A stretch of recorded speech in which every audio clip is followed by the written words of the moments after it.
Giving a class the freedom to complete a task in their own unique way is important for teacher Laura Lennon.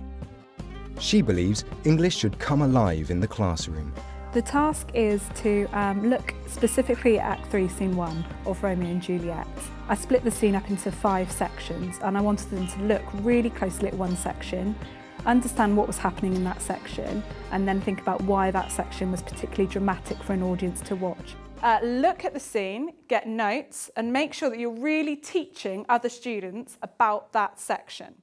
I've used a mixture of different resources. They used flip cameras, which was a really good way of getting them to film and be up and moving. Cameras might be good for freeze framing, but also maybe something more simple like stop animation, so they can actually do animations and put something together that way. I think it really makes it more relevant to them. They're able to go at it in their sort of way. What factors does a teacher need to consider before starting this scheme of work? They need to choose carefully who they work with. If they know there's someone they clash with, not to work with them. If they know there's someone they are silly with, to think about working with someone else. At times I might intercept and actually say, I don't think it's a good idea for you two to work together, and maybe it's a good idea for work separately. Also, to get them going to different areas. So if one group is particularly loud, maybe giving them a different classroom they can go into or a different breakout space they can go to and work there so they're not disturbing the other groups. A lot of the time I feel like they've got a lot of reading to do. They sit down and do an awful lot of reading. But this actually gives them the opportunity to think about how they can make it interesting.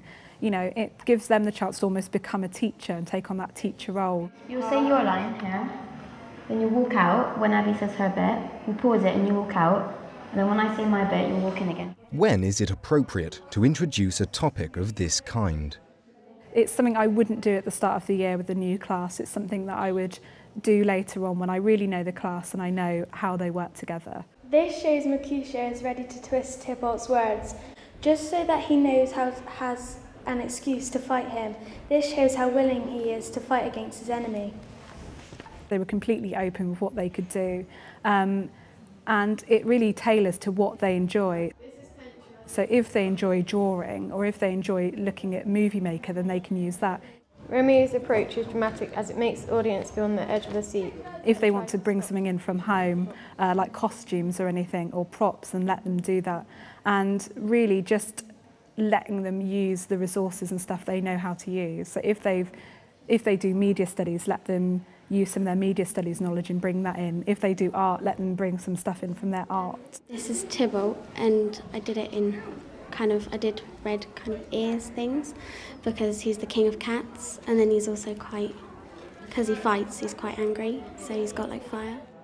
I really liked one of the group's ideas to bring in masks to represent the different characters, because actually when you looked at the masks they'd created, they'd actually thought a lot about the character and what the character feels and, you know, what kind of emotions he has. It's Mercutio because the bubbles are because he's bubbly and jokey, and it changes to fire because he's really fiery as well. The outcome of the lesson is for them to finish filming and editing and putting everything together, and then each group is going to present their film or presentation, whatever they've done, to the whole class. They can get notes from each other, they can get ideas from each other, rather than just getting ideas from me as the teacher.